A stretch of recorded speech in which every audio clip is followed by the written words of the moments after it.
السلام علیکم ورحمۃ اللہ وبرکاتہ۔ آج ہم پڑھیں گے سورہ بقرہ کا لفظی ترجمہ آیت نمبر 238 سے۔ چلیے اسٹارٹ کرتے ہیں۔ اعوذ باللہ من الشیطان الرجیم، بسم اللہ الرحمن الرحیم۔ حافظوا، حفاظت کرو، علی الصلاواتی، سب نمازوں کی، والصلاۃ، اور نماز الوسطی، درمیانی کی، وقوموا، اور کھڑے ہو جاؤ، للہ، اللہ کے لیے، قانتین، فرما بردار بن کر۔ فَإِن، پھر اگر، خفتم، خوف ہو تمہیں، فرجالن، تو پیدل پڑھ لو، او، یا رکبانن، سوار ہو کر۔ فَإِذَا، پھر جب، امنتم، امن میں آ جاؤ تم، فاذکروا، تو یاد کرو، اللہ، اللہ کو، کما، جیسا کہ، علمکم، اس نے سکھایا تمہیں، ما، جو، لم، نہیں، تکونو، تھے تم، تعلمون، تم جانتے۔ والذین، اور وہ لوگ جو، یتوفون، فوت کر لیے جاتے ہیں، منکم، تم میں سے، ویذرون، اور وہ چھوڑ جاتے ہیں، ازواجن، بیویاں، وصیتاً، وصیت کریں، لازواجہم، اپنی بیویوں کے لیے، متاعاً، فائدہ پہنچانے کی، الی الحول، ایک سال تک، غیر، بغیر، اخراج، نکالنے کے۔ فَإِن، پھر اگر، خرجنا، وہ نکل جائیں، فلا، تو نہیں، جناح، کوئی گناہ، علیکم، تم پر، فیما، اس معاملے میں جو، فعلنا، وہ کریں، فی انفسہن، اپنے نفسوں کے بارے میں، من معروف، بھلے طریقے سے، واللہ، اور اللہ، عزیز، بہت زبردست ہے، حکیم، خوب حکمت والا ہے۔ آگے چھوٹی چھوٹی آیات آ رہی ہیں، لیکن میرے خیال میں آیت نمبر 240 تک کافی ہے۔ 3 آیتیں ہیں، آج کے لیسن میں ہم تینوں کو کور کر لیتے ہیں۔ چلیں جی، سب سے پہلے بات آئی تھی کہ تم کیا کرو، نماز کی حفاظت کرو، اور کون سی نماز؟ نماز وسطی۔ کون سی نماز ہے یہ؟ نماز عصر کی بات ہے۔ اور کھڑے ہو جاؤ اللہ کے لیے فرما بردار بن کے، اللہ کے سامنے اوبیڈینٹ بن کے کیا ہو جاؤ، کھڑے ہو جاؤ، نماز کی طرف جو ہے وہ اشارہ ہے۔ پھر اگر خوف ہو تمہیں تو پیدل پڑھ لو یا سوار ہو کر، یعنی کہ اگر خوف کی حالت میں ہو تو پیچھے چور ہے، جنگ کی صورت ہو سکتی ہے کسی بھی قسم کی، تو یا تو تم پیدل چلتے چلتے نماز پڑھ لو یا سواری پہ نماز پڑھ لو، ٹھیک ہے جی۔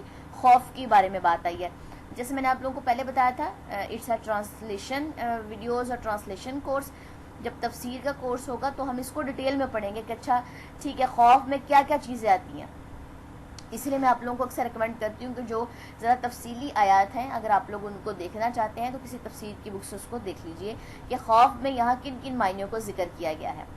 پھر جب امن میں آ جاؤ تم، تو یاد کرو اللہ کو جیسا کہ اس نے سکھایا تمہیں، یعنی کہ جب خوف کی حالت سے نکل جاؤ، چور ڈاکو جو بھی پیچھے پڑے تھے یا جنگ کی حالت تھی اس سے باہر نکل آ جاؤ، تو پھر تم کیا کرو، اللہ کو یاد کرو جیسے اس نے تمہیں سکھایا، جو نہیں تم جانتے، یعنی کہ اس سے پہلے جب تک اللہ تعالیٰ نے تمہیں سکھایا نہیں تھا تم یہ باتیں نہیں جانتے تھے، ٹھیک ہے جی۔ اور وہ جو فوت کر لیے جاتے ہیں تم میں سے، وہ چھوڑ جاتے ہیں بیویاں، یعنی کہ جو مرد فوت ہو جاتے ہیں ان کی پیچھے بیویاں بیوہ رہ جاتی ہیں، جو عدت پوری کرتی ہیں 4 ماہ اور 10 دن، وہ 1 سال تک اس شوہر کے گھر میں رہ سکتی ہیں، ٹھیک ہے، وہ وصیت ہے۔ اگر وہ نکلنا چاہیں تو ان پہ کوئی گناہ نہیں 1 سال سے پہلے، ٹھیک ہے، اور ان کو 1 سال سے پہلے نکالنے کی کوشش نہ کی جائے۔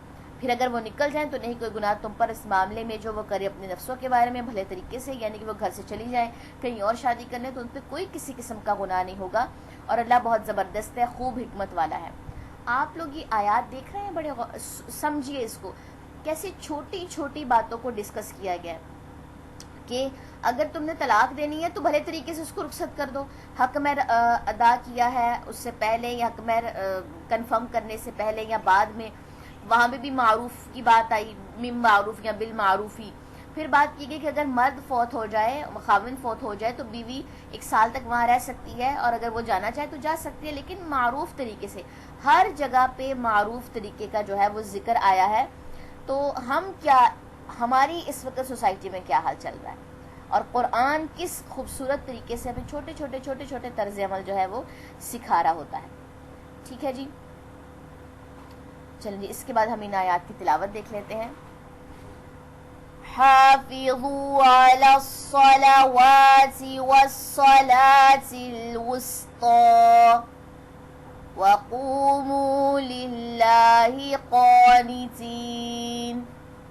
فَإِنْ خِفْتُمْ فَرِجَالًا أَوْ رُكْبَانًا فَإِذَا أَمِنْتُمْ فَاذْكُرُوا اللَّهَ كَمَا عَلَّمَكُمْ مَا لَمْ تَكُونُوا تَعْلَمُونَ وَالَّذِينَ يُتَوَفَّوْنَ مِنْكُمْ وَيَذَرُونَ أَزْوَاجًا وَصِيَّةً لِأَزْوَاجِهِمْ مَتَاعًا إِلَى الْحَوْلِ غَيْرَ إِخْرَاجٍ فَإِنْ خَرَجْنَ فَلَا جُنَاحَ عَلَيْكُمْ فِيمَا فَعَلْنَ فِي أَنفُسِهِنَّ مِن مَّعْرُوفٍ وَاللَّهُ عَزِيزٌ حَكِيمٌ سبحانک اللہم وبحمدک اشہد ان لا الہ الا انت استغفرک واتوب الیک۔ السلام علیکم ورحمۃ اللہ وبرکاتہ۔